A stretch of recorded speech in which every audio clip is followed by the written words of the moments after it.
광고가 하나 올라왔네요. 휴포레 아파트 주변 도로에 이면 주차한 차량 혹시 있으면 아파트 쪽에서 빼달라고 하는 요청이 들어왔습니다. 할렐루야. 오늘 성령 강림 주일입니다. 옆에 분들하고 같이 한번 인사합시다. 성령 충만 받읍시다.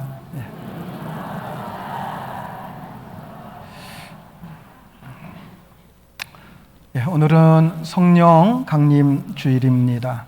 성령 강림 주일은 예수 그리스도의 교회가 공적으로 탄생한 지상에 있는 모든 교회들의 모체인 초대 예루살렘 교회가 창립된 창립 기념 주일입니다.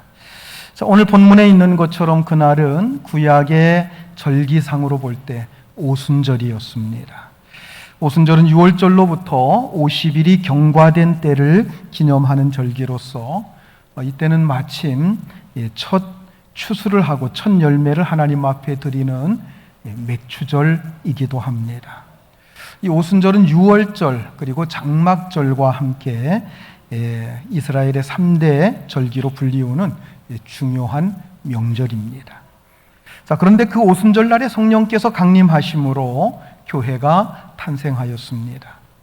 예수님께서 이 땅에 당신의 교회를 세우신 목적은 음부의 권세를 이기고 하나님 나라의 영광을 실현하기 위해서 교회를 세우셨습니다. 예수님께서 가이사랴 빌립보에서 제자 베드로의 신앙 고백, 주는 그리스도시요 살아계신 하나님의 아들이십니다 하는 고백을 들으시고 이렇게 말씀을 하십니다. 마태복음 16장 18, 19절 같이 읽습니다. 또 내가 네게 이르노니 너는 베드로라. 내가 이 반석 위에 내 교회를 세우리니 음부의 권세가 이기지 못하리라. 열쇠를 내게 주리니 내가 땅에서 무엇이든지 매면 하늘에서도 매일 것이요 내가 땅에서 무엇이든지 풀면 하늘에서도 풀리리라 하시고, 베드로의 신앙 고백을 들으시고 베드로의 신앙 고백 위에 교회를 세우겠다라고 말씀하셨습니다. 카톨릭에서 얘기하는 것처럼 베드로 개인 위에다가 교회를 세운 게 아니고요, 베드로와 같은 신앙 고백, 주는 그리스도시요 살아계신 하나님의 아들이십니다라고 하는 그 신앙 고백 위에 교회를 세우셨고, 그 교회를 통해서 하늘이 열리고 땅의 모든 문제가 풀려지는 그런 권능을 주신 줄 여러분 믿으시기 바랍니다. 예수님께서는 이런 교회의 목적을 실현하기 위해서 사람들을 택하시고 부르셨습니다. 주님의 교회를 위해 선택된 사람들은 매우 다양했습니다. 어부들도 있었고 혁명가도 있었고 세리와 학자도 있었고 심지어는 창기였던 여인도 있었습니다. 배운 사람도 있었지만 대부분 배우지 못한 사람들이 많았습니다. 모든 제자가 다 주님 앞에 부르심을 받고 3년 동안 주님을 따라다녔습니다마는 그들은 늘 부족했고 늘 연약했습니다. 다툼도 많았고 낙심도 많았습니다. 그리고 조금 어려운 일이 생기게 되면 도망치는 자들이었습니다. 그러나 오순절 성령께서 강림하실 때 그들은 달라졌습니다. 완전히 새로운 제자들이 되었고 그들을 통해서 새로운 교회가 탄생한 것입니다. 여러분, 이것은 사람의 지혜나 사람의 능력으로 된 것이 아닙니다. 여러분, 교회의 탄생은 온전히 성령의 역사인 줄 믿으시기 바랍니다. 베드로는 여러모로 볼 때 주님의 수제자가 틀림이 없었습니다. 주님께서 너희는 나를 누구라고 생각하느냐라고 물으실 때에 주는 그리스도시요 살아계신 하나님의 아들이십니다라고 고백함으로 칭찬을 받고 그 위에 교회를 세운다라고 하신 약속까지 받은 자입니다. 그러한 그도 예수님께서 고난받으시기 위해 체포될 때 굉장히 나약한 모습을 보이고 있습니다. 예수님께서 대제사장에게 끌려가서 신문 받으실 때 그는 멀찍이 따라갔다고 했습니다. 이 멀찍이 따라갔다고 하는 얘기는 아마도 몰래 숨어서 따라간 것이 아닌가 이렇게 볼 수가 있습니다. 그런데 그때 그를 알아본 사람들이 연거푸 얘기를 합니다. 당신도 저 예수라고 하는 사람과 한편 아니요? 라고 하는 그런 얘기를 할 때에 그는 내가 저 사람을 도무지 알지 못한다. 나중에 가서는 저주하고 맹세까지 하면서 예수님을 모른다고 부인했던 베드로였습니다. 다시 말해서 베드로는 3년 동안 주님을 따라다녔지만 주님에 대해서 완전히 확신을 갖지 못했다고 하는 것입니다. 물론 위대한 신앙 고백을 한 것은 사실입니다. 그러나 예수님께서 이렇게 고백하게 한 것은 하늘에 계신 내 아버지시다라고 말씀을 하셨어요. 그가 위기에 닥쳤을 때 그는 심히 연약해졌고 마귀에 의해서 그의 마음은 팔려가고 있었습니다. 예수님께서 겟세마네 동산에서 매우 심각한 얼굴로 함께 기도할 것을 요청했지만 마귀에게 그 마음이 짓눌려서 기도하지 못하며 졸았습니다. 예수님께서 체포되실 때 앞뒤 분간 못하고 칼로 대제사장의 종의 귀를 내리치는 객기를 부리기도 했습니다.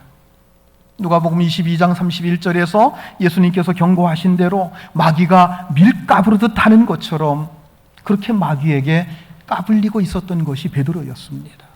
그러다가 결국 예수님을 모른다고 3번씩이나 부인하는 엄청난 실패를 맛보게 된 것입니다. 이 실패가 얼마나 컸던지 예수님께서 부활하신 후에도 그 마음이 회복되지 못하고 있었습니다. 그래서 그는 갈릴리 바다의 어부로 돌아가려고 하는 생각까지 하고 있었던 것입니다. 그런데 오순절날 성령이 강림하자 그는 완전히 다른 사람이 됩니다. 과거와는 전혀 다른 모습으로 그가 변화되는 것을 볼 수가 있습니다.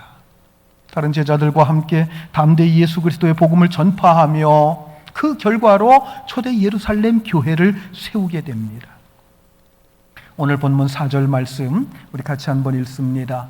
그들이 다 성령의 충만함을 받고 성령이 말하게 하심을 따라 다른 언어들로 말하기를 시작하니라. 성령의 충만함을 받고 성령의 말하게 하심에 따라 다른 언어로 그들이 말하게 됐다라고 하는 거예요. 오순절 명절을 지키려고 여러 지역에 흩어져 있던 유대인들이 예루살렘에 다 모여들었습니다. 그런데 그들에게 나아가서 복음을 전했어요. 그렇게 모여든 외국에서부터 온 많은 유대인들, 이 사람들은 이미 수백 년 전에 여러 가지 형편과 사정에 의해서 다른 나라로 흩어진 사람들이고 또 포로로 잡혀갔다가 돌아오지 못하고 그곳에 정착한 사람들이었습니다. 여러분, 미국에 이민 가서 1.5세대가 되고 2세대만 돼도 한국말을 거의 다 잃어버린다고 하는 그런 얘기를 합니다. 자, 그런데 수백 년 동안 외국에서 살던 이 사람들이 그 나라의 말을 기억하고 있겠습니까? 다 잊어버린 거예요. 각 나라에서 그들이 유대인이라고 하는 정체성을 가지고 있기 때문에 명절이 될 때 명절을 지키기 위해 예루살렘으로 모여들었지만 그들은 각 나라의 말을 쓰고 있는 각 나라의 사람들입니다. 그런데 제자들이 성령을 받아 각 지역의 말로 복음을 전파하게 되었습니다. 오늘 본문 5절부터 8절까지 우리 같이 한번 읽습니다. 그때에 경건한 유대인들이 천하 각국으로부터 와서 예루살렘에 머물러 있더니 이 소리가 나매 큰 무리가 모여 각각 자기 방언으로 제자들이 말하는 것을 듣고 소동하여 다 놀라 신기하게 여겨 이르되 보라, 이 말하는 사람들이 다 갈릴리 사람이 아니냐? 우리 각 사람이 난 곳 방언으로 듣게 되는 것이 어찌 됨이냐? 여기 방언이라고 하는 말이 나오는데 방언이라는 말은 지방 말이라는 뜻입니다. 각 지방에서 모인 사람들이에요. 쉽게 말하면 각 나라에서 다른 언어를 쓰고 있는 사람들이 모여든 것입니다. 그런데 각 나라의 말로 그들이 자기 나라 말로 지금 제자들이 전하고 있는 복음을 듣고 있다는 거예요. 그들이 너무나도 놀라서 이 사람들이 갈릴리 사람들이 아니냐? 이게 무슨 뜻입니까? 갈릴리라고 하는 동네는 쉽게 말하면 아주 시골 촌입니다. 이들이 갈릴리 촌놈들이 아니냐? 그런데 어떻게 우리 말을 알아서 우리 말로 이렇게 복음을 전하고 있느냐라고 하면서 놀랐던 것입니다. 오늘 본문 다음인 14절부터 베드로의 설교가 나오게 되는데요. 베드로의 설교를 듣고 사람들의 반응이 어떻습니까? 베드로가 아주 유창하게 설교를 합니다. 그 설교를 듣고 난 반응을 보겠습니다. 사도행전 2장 41절 같이 봅니다. 그 말을 받은 사람들은 세례를 받으며 이날의 신도의 수가 3,000이나 더하더라. 그날 그곳에 모여서 베드로의 설교를 듣던 그들이 그 설교에 감동을 받아가지고 예수 믿겠다고 작정하고 세례받은 사람들이 3,000명이나 된다라고 하는 거예요. 사도행전 3장으로 가면 성전 미문에서 구걸하던 나면서부터 안진뱅이 된 자를 베드로가 예수의 이름으로 일으켜 세우게 됩니다. 사도행전 4장으로 가면 베드로가 공회 앞에 끌려가게 됩니다. 여기서 공회라고 하는 것은 사내들인 공회를 가리키는데 이 공회의 의장이 누군가 하면 대제사장이었어요. 예수님께서 체포되어 누구에게 먼저 끌려갔어요? 대제사장에게 끌려갔습니다. 즉, 그 유대의 공회에 끌려간 거예요. 공회에서 예수님이 신문을 받은 거예요. 그때에 베드로는 무서워서 자기를 드러내지도 못하고 예수와 한패가 아니라고 부정하면서 예수님을 부인했던 바로 그 권력이 막강한 공회입니다. 그런데 그 공회 앞에 끌려가서도 그들이 예수님에 대해서 천하 만민에 구원받을 다른 이름을 주신 적이 없다. 오직 예수의 이름으로만 구원받을 수 있다라고 담대하게 베드로가 선포를 합니다. 그러자 공회가 예수의 이름으로 증거하지 못하도록 경고를 합니다. 그때 베드로가 뭐라고 합니까? 사도행전 4장 18절로 20절까지 같이 한번 읽습니다. 그들을 불러 경고하여 도무지 예수의 이름으로 말하지도 말고 가르치지도 말라 하니 베드로와 요한이 대답하여 이르되 하나님 앞에서 너희 말 듣는 것이 하나님 말씀 듣는 것보다 옳은가 판단하라. 우리는 보고 들은 것을 말하지 아니할 수 없다 하니. 너희가 한번 생각해봐라. 하나님 앞에서 내가 너희 말 듣는 게 옳으냐 하나님 말씀 듣는 것이 옳으냐. 나는 하나님께로부터 받은 명령 전하지 않을 수 없다 하면서 그들 앞에서 담대하게 복음을 전했습니다. 그리고 사도행전 5장으로 가면 아나니아와 삽비라 부부가 하나님께 바치기로 한 땅값 얼마를 감추었다가 베드로가 한마디 하니까 그 부부가 차례로 죽어나가는 그런 놀라운 일이 일어납니다. 다시 말해서 베드로에게 있어 오순절 전과 오순절 후는 완전히 달라졌습니다. 오순절 이전에도 주님을 따르기는 했지만은 그는 확실한 믿음이 없었어요. 열정은 있었지만 확신이 없었던 것입니다. 그러나 오순절 후에는 오직 예수만이 그의 모든 것이었습니다. 그리고 확실한 믿음과 능력을 가지고 담대하게 그리스도를 전파하게 되었습니다. 여러분, 인간의 상식이나 의지나 노력이 확실한 믿음을 주는 게 아니에요. 오직 성령이 임하실 때 확실한 믿음이 생기고 담대한 능력이 생기는 줄 여러분 믿으시기 바랍니다. 요한 웨슬레는 4대째 목회자의 가문에서 태어나서 어려서부터 철저하게 신앙교육을 받으며 자랐습니다. 당시 세계 최고의 명문인 옥스퍼드 대학교에서 신학을 공부하고 박사학위를 받았고 25살의 젊은 나이에 목사 안수를 받았습니다. 그리고 옥스퍼드 대학교 내에서 기도와 전도 모임인 홀리클럽이라고 하는 것을 지도해 왔습니다. 그리고 그 당시 신대륙, 이제 발견돼서 이제 막 나라가 세워지는 그 북미 대륙, 미국 지역, 그곳에 선교사로 파송이 되어 선교 사역을 하기도 했습니다. 그런데 그 선교 사역에 별 열매를 거두지 못하고 영국으로 돌아오는 배를 타게 됩니다. 배를 타고 영국으로 돌아오는 도중에 그 배가 큰 폭풍을 만나서 마치 이 배가 곧 침몰할 것 같은 두려움에 휩싸이게 됩니다. 웨슬레는 생각하기를 내가 여기서 죽을지도 모른다라고 하는 그 생각 때문에 너무나도 두려웠던 거예요. 그렇게 두려움에 휩싸여 있는 가운데 있는데 어디선가 평안하게 기도하고 찬송하는 소리가 들려서 깜짝 놀랍니다. 도대체 누가 이러한 상황 속에서 기도하며 찬송할 수 있을까? 그래서 가까이 가보니까 독일의 경건주의 교파인 모라비안 교파 성도들이 모여 앉아서 찬송하고 기도하고 있는 거예요. 어찌 저럴 수가 있는가? 너무 충격을 받은 거예요. 그래서 그 중에 한 사람에게 당신들은 이러한 때에 두렵지 않습니까? 라고 물어요. 그랬더니 그 사람이 하는 얘기가 우리가 여기서 죽으면 곧바로 하나님 나라, 하나님 계신 천국에 들어갈 것인데 뭐가 겁납니까? 하나님이 살려주시면 또 하나님의 일 계속할 수 있으니 무엇가 겁이 납니까? 웨슬레는 그 말에 너무나도 큰 충격을 받았고 자신의 신앙을 근본적으로 다시 돌아보게 됩니다. 그래서 그는 목회자로서의 모든 사역을 중단한 채 잘못되어 있는 자신의 신앙 때문에 몸부림을 치면서 갈등하게 됩니다.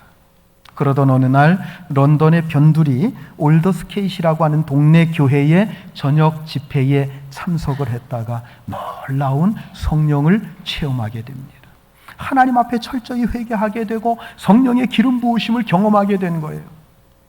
그날 밤의 일을 그는 일기장에 이렇게 기록해 놓았습니다. 제가 그대로 말씀을 드리겠습니다. 저녁에 마음이 별로 내키지 않았으나 나는 올더스케이트 동네에서 모이는 어느 교회 집회에 참석했다. 그때 어떤 사람이 루터의 로마서 강해 서문을 읽고 있었다. 8시 45분쯤 그리스도를 믿는 신앙을 통해 하나님께서 우리 마음에 역사하심으로써 일어나는 변화에 대해 설명할 때 내 마음이 이상하게 뜨거워지는 것을 느꼈다. 내가 예수를 믿고 있었지만 그때 나는 예수 그리스도를 통해서만 구원을 얻을 수 있다는 확신을 얻게 되었다. 그리고 그리스도께서 내 죄를 사해 주시고 나를 죄와 사망의 법에서 구원해 주셨다고 하는 확신을 갖게 되었다. 이 이야기는 지금부터 281년 전인 1738년 5월 24일에 일어난 일입니다. 그날 요한 웨슬레는 올더스케이트 지역의 작은 교회 집회에서 놀라운 성령을 체험한 것입니다. 그리고 그 성령의 체험은 그의 인생을 완전히 뒤집어 놓았습니다. 완전히 180도 바뀌어지게 된 거예요. 그리고 그의 변화는 자신뿐만 아니라 당시 죄악과 타락으로 가득했던 영국 사회에 놀라운 성령의 바람을 일으키게 되었습니다. 당시 영국 사회는 산업혁명으로 많은 공장들이 생겨나게 되고 이제는 이 시골에서 일하던 사람들이 점점 도시로 모여들게 된 거예요. 공장이 생겨나고 이 도시화가 이루어지게 될 때 나타나는 현상이 뭡니까? 이 공장에서 일하는 많은 사람들, 그들을 위해서 주변에 뭐가 생겨요? 술집들이 생겨나기 시작하는 거예요. 우후죽순으로 런던 주변에 술집들이 가득히 생겨나는 것입니다. 그곳에서 술 마시고 마약하고 그 다음에 주변에 또 생기는 게 뭐예요? 여러 가지 사창가들이 생기는 거예요. 매춘부들이 생겨나는 거예요. 그래서 영국 사회가 말할 수 없이 정신적으로 영적으로 피폐해지는 그러한 현상들이 나타나게 되는 겁니다. 그런데 요한 웨슬레가 성령 운동을 일으키면서 수많은 사람들이 회개하면서 교회로 돌아오게 됩니다. 교회로 돌아오게 되니까 어떻게 돼요? 술집들이 장사가 안 되니까 점점 술집들이 다 문을 닫게 됐어요. 그리고 그 성령의 바람이 북미 대륙으로 옮겨가서 18세기, 19세기 미국의 부흥운동을 주도하게 됩니다. 그 결과로 D.L. 무디와 같은 위대한 전도자가 탄생을 하고 많은 선교사들이 한국, 중국, 일본 등지로 파송이 되어서 우리 한국 땅에도 드디어 교회가 탄생하게 되는 그렇게 그 역사가 이어지는 거예요. 바로 그 요한 웨슬레의 성령 운동으로부터 시작된 것이 감리교회고 그리고 그 이후에 우리 성결교회도 그리고 순복음교회도 그 영향을 받아서 생겨나게 된 거예요. 오늘 본문은 초대교회에 임하신 성령 강림 사건입니다. 초대 예루살렘 교회를 탄생시킨 성령 강림 사건이 여러분 어떻게 일어나게 된 것입니까? 십자가에 죽으셨다가 부활하신 예수님께서 하늘로 승천하시기 전에 제자들에게 간곡하게 부탁하신 말씀이 있습니다. 사도행전 1장 4절과 5절 말씀 우리 같이 한번 읽겠습니다. 사도와 함께 모이사 그들에게 분부하여 이르시되 예루살렘을 떠나지 말고 내게서 들은 바 아버지께서 약속하신 것을 기다리라. 너희는 몇 날이 못되어 성령으로 세례를 받으리라 하셨느니라. 예수님께서 승천하시기 직전에 제자들에게 아버지께서 약속하신 것을 기다려라. 너희가 몇 날이 못되어 성령으로 세례를 받게 될 것이다 라고 약속하시고 하늘로 올라가셨어요. 그리고 제자들은 주님의 명령을 따라서 마가의 다락방에 모여 기도하기 시작했습니다. 그렇게 기도하기 시작한 지 열흘쯤 되었을 때까지 그들이 여전히 120여 명이 열심히 모여서 기도했는데, 그때 갑자기 하늘로부터 성령이 모인 그들에게 임하기 시작했습니다. 갑자기 하늘로부터 급하고 강한 바람 같은 소리가 그들이 앉은 온 집에 가득했습니다. 이어서 불의 혀처럼 갈라지는 것들이 각 사람 위에 임하였습니다. 그리고 모두 성령의 충만함을 입어서 성령의 말하게 하심에 따라 각각 다른 언어로 말하는 역사가 일어나게 된 거예요. 예수님께서 기다리라고 하신, 하나님 아버지께서 약속하신 성령님께서 임하시는 이 사건을 가리켜서 우리는 오순절 성령 강림 사건이라고 말합니다. 이때 그 자리에 있던 모든 사람들은 성령의 임재를 굉장히 강하게 체험하게 됩니다. 그리고 그 뜨거운 성령의 바람은 예수님의 말씀대로 예루살렘과 온 유대와 사마리아와 땅끝까지 퍼져나가는 원동력이 된 것입니다. 저는 여기서 오늘 본문을 조금 더 면밀히 살펴보려고 합니다. 자, 본문 2절 말씀을 다시 한번 같이 읽겠습니다. 호련히 하늘로부터 급하고 강한 바람 같은 소리가 있어 그들이 앉은 온 집에 가득하며. 여러분, 이 말씀에서 가장 중요한 단어가 뭘까요? 많은 사람들은 바람 이렇게 얘기를 합니다. 그래서 성령 그러면 바람을 먼저 생각을 합니다. 그런데 더 중요한 단어가 뭐예요? 바람 같은 뭐라고 그랬어요? 소리입니다. 소리. 예. 바람이라는 것은 소리라는 것을 수식해주는 말이에요. 진짜는 뭐예요? 소리가 중요한 거예요. 소리. 여러분, 성령은 우리로 하여금 듣지 못했던 소리를 듣게 하십니다. 세상 사람들은 듣지 못하는 소리를 우리는 들을 수 있어요. 여러분, 어떤 일을 놓고 내가 이걸 어떻게 처리할까? 하나님 앞에 잠깐 눈을 감고 기도하면 성령께서 여러분 마음속에 음성을 들려주십니다. 이렇게 하는 게 내 뜻이야. 그러나 세상 사람들은 그 소리를 듣지를 못해요. 다메섹 도상으로 가던 사울도 그랬습니다. 빛이 임하고 소리가 들린 거예요. 그런데 신비롭게 같이 가던 일행들은 그 빛을 보지도, 그 소리를, 예수님의 소리를 듣지도 못했다고 했습니다. 여러분, 성령은 이와 같습니다. 아무에게나 동일하게 들리는 것이 아니라 특별한 사람에게만, 하나님의 임재가 필요한 사람에게만 들리는 소리가 있다는 사실이에요. 본문 3절 말씀 같이 읽겠습니다.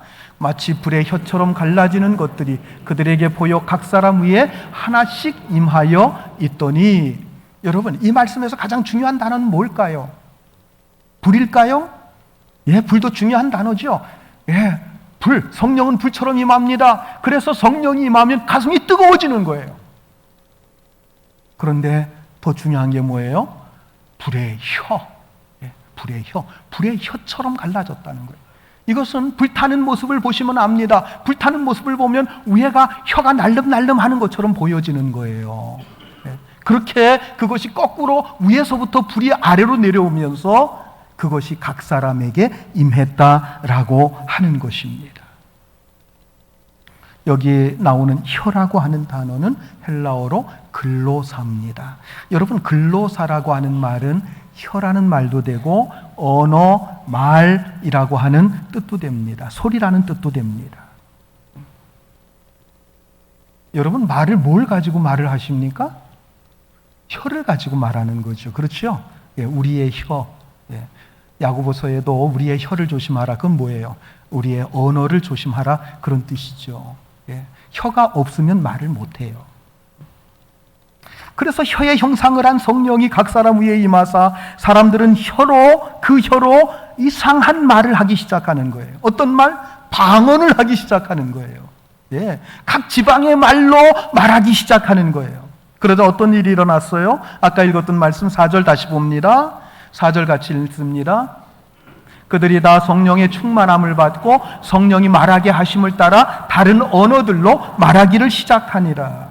다른 언어들로 말하기 시작했어요. 결국 2절의 소리가 3절에서 불같은 혀로 나타나고 4절에서는 이 혀가 다른 언어로 발전되어 갑니다. 그리고 6절부터 8절에서는 다른 나라의 언어로 복음이 전파가 되었다고 했고요. 11절에 가서는 결국 이 언어가 하나님의 큰 일을 이루게 되었다라고 말씀합니다. 할렐루야. 창세기 11장에 보면 바벨탑 사건이 나옵니다. 창세기 11장 1절에 보면 온 땅의 언어가 하나요 말이 하나였다라고 말씀합니다. 당시 사람들은 하나의 언어를 가지고 있었는데 그 하나의 언어를 가지고 어떤 일을 했느냐?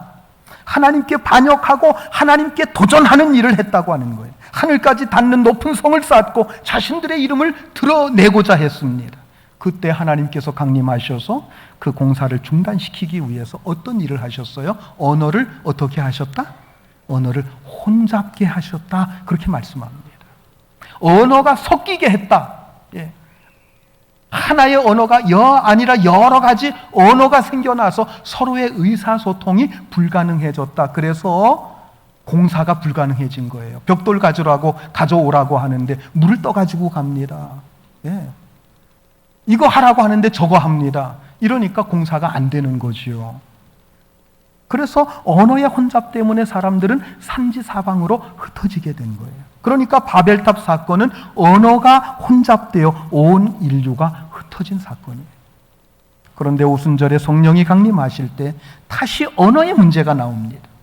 성령 받은 사람들이 다른 언어로 말하게 됨에 따라서 여러 나라 사람들과 의사소통이 이루어졌어요. 그리고 여러 곳에서 온 사람들이 사도들을 통해서 자신의 언어로 복음을 듣게 된 거예요. 그래서 그들이 그리스도 안에서 하나가 되고 성령의 감동과 하나님의 은총을 받아서 거룩한 교회가 질서 있게 세워지게 된 겁니다. 바벨탑은 인간의 노력과 힘을 상징합니다. 이렇게 인간의 노력과 힘이 있는 곳에는 혼잡이 있고 분열이 있고 갈등이 있습니다. 흩어짐이 있습니다. 그러나 오순절 성령은 흩어졌던 사람들을 다시금 하나로 묶어주는 그 역할을 했습니다. 오늘날 많은 교회들이 분열의 갈등을 겪고 있어요. 사실 갈등을 겪고 있는 당사자들의 말을 들어보면 다 그들의 말이 옳아요.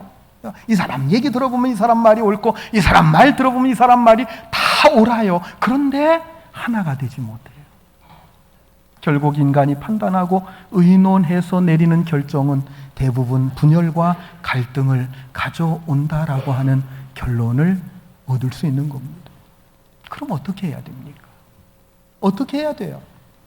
여러분, 성령이 오셔야 되는 줄 믿으시기 바랍니다. 성령이 오셔서 각자의 마음속에 강력하게 역사하실 때 모든 분열과 갈등이 사라지고 하나가 되는 역사가 일어나는 줄 여러분 믿으시기 바랍니다. 사람들은 의논 잘하고 회의 잘하면 하나 될 수 있다고 생각해요. 문제 해결될 수 있다고 생각해요. 그러나 여러분, 회의해서 문제 해결되지 않습니다. 그 결과가 오늘날과 같은 많은 교파와 교회의 분열을 가져왔다는 것을 우리가 알아야 됩니다. 얼마 전에 한국 기독교를 대표하는 두 개의 기관이 있어요. 그 두 개의 기관이 오랜 의논 끝에 하나로 연합이 됐습니다. 그 하나의 기관은 한교연, 한국교회연합이라고 하는 기관과 여기에 속해 있는 교단들이 쫙 있었고요. 그 다음에 또 하나는 한기총, 한국기독교총연합, 여기에 속해 있는 교단들이 쭉 있었는데 이 두 개의 연합기관이 합해지면은 한국교회가 전체가 하나가 돼야 될 것 아니겠습니까? 그래서 두 개를 합해서 뭐라고 부르는가 하면 한교총이라고 불러요. 그래서 지금 명실상부하게 한국 기독교를 대표하는 기관은 한교총입니다. 한교연도 아니고 한기총도 아니에요. 그런데 최근에 며칠 전에 한기총에 누가 대표라고 하면서 전 아무개라고 하는 사람 이상한 말을 해서 막 사회에 파장을 지금 일으키고 있잖아요. 예. 그리고 방송에서는 그걸 모르고 한기총이 한국교회의 대표인 줄 알고 그렇게 지금 보도를 하고 있는 거예요. 한기총이 한국교회 대표 아닙니다. 자, 그런데 문제는 뭐냐면 두 개의 연합기관이 합해졌으면 하나가 돼야 될 것 아니겠어요. 그런데 하나가 안 되고 세 개가 돼버렸어요. 왜 세 개가 됐느냐?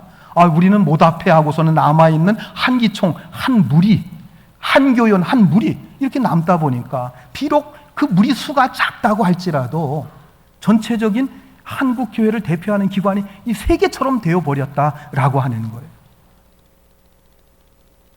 이게 사람들이 의논해서 뭔가 통합하고 하나 되고자 할 때 나타나는 현상들이 이런 현상들이에요. 어쨌든 교회는 의논하고 회의해서 문제가 해결되고 갈등이 해소되고 하나가 될 수 있는 것이 아닌 것 같아요. 그럼 어떻게 해야 됩니까? 어떻게 해야 돼요? 기도해야 됩니다. 기도해서 성령이 오셔야 해결될 수 있고 성령이 오셔야 하나 될 수 있는 줄 믿으시기 바랍니다. 자, 그런데 성령이 오시려면 그냥 기도만 해서는 안 됩니다. 어떻게 해야 됩니까? 회개해야 돼요. 자신들의 모든 잘못, 위선, 교만, 죄악 다 끄집어 내놓고 눈물을 흘리며 회개해야만이 여러분 거기서 성령의 역사가 일어난다고 하는 사실입니다. 우리 한국 기독교 역사에서 한 획을 긋는 굉장히 중요한 사건이 하나 있어요. 그것이 바로 1907년 평양 대부흥 사건입니다. 이 부흥운동은 평양 장대연 교회에서 시작이 되었어요.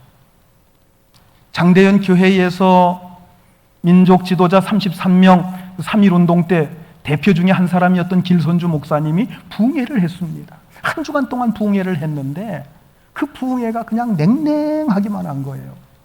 아무런 열매도 없는 거예요.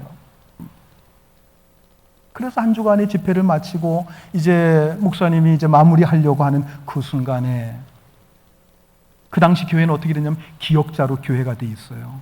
왜 기역자로 돼 있느냐? 그 가운데에서 목사님이 말씀하고 한쪽은 남자들 앉고 한쪽은 여자들 앉고 서로 보지 못하게 하려고. 근데 남자 집사, 중년 남자 집사 하나가 나오더니 목사님 제가 말씀드릴 게 하나 있는데 허락해 주시겠습니까? 나와서 말씀하시죠. 나와서 얘기를 하는데 우리 집회가 이렇게 냉랭한 이유는 바로 저 때문입니다. 제가 이러이러한 죄를 졌는데 회개하지 않고 이 집회를 참석했습니다. 그러면서 고백을 해요. 그러니까 여자 측에서 한 자매가 나오더니 아닙니다. 목사님, 이 집회는 저 때문에 이렇게 됐습니다. 제가 이런 죄를 졌는데 제가 회개하지 않았습니다. 그랬더니 여기서 저기서 막 쏟아져 나와서 자기 죄 때문이라고 고백하기 시작하면서 눈물바다가 돼버린 거예요.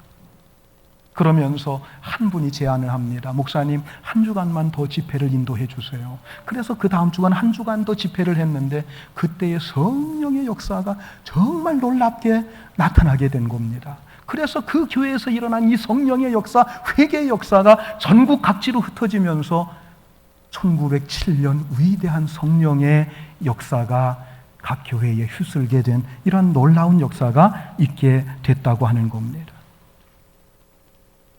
여러분, 교회가 무엇입니까? 성령의 거룩한 역사와 함께 시작된 것이 교회인 줄 믿으시기 바랍니다. 성령의 역사를 통해서 하나가 되는 것이 바로 교회인 줄 믿으시기 바랍니다. 또한 성령의 역사를 통해서 일하는 곳이 바로 교회인 줄 믿으시기 바랍니다. 그러니까 교회는 성령을 떠나서는 설명할 수가 없는 거예요. 오늘 성령 강림주의를 맞아서 성령의 임재를 경험하는 성도 여러분들이 되시기를 주의 이름으로 축원합니다. 성령의 임재를 사모하세요. 그러기 위해서 우리 안에 성령의 임재로 가득한 삶을 우리가 살아야 됩니다. 사도 바울은 로마서 8장에서 말합니다. 그리스도의 영이 없으면 그리스도인이 아니라고 했어요. 그리스도의 사람이 아니라고 했어요. 여러분, 성령 충만한 그리스도인이 되시길 바랍니다. 그러기 위해서 철저하게 여러분 죄를 뉘우쳐야 돼요. 죄악이 여러분들 가운데 있으면 성령이 오시고 싶어도 오실 수가 없어요.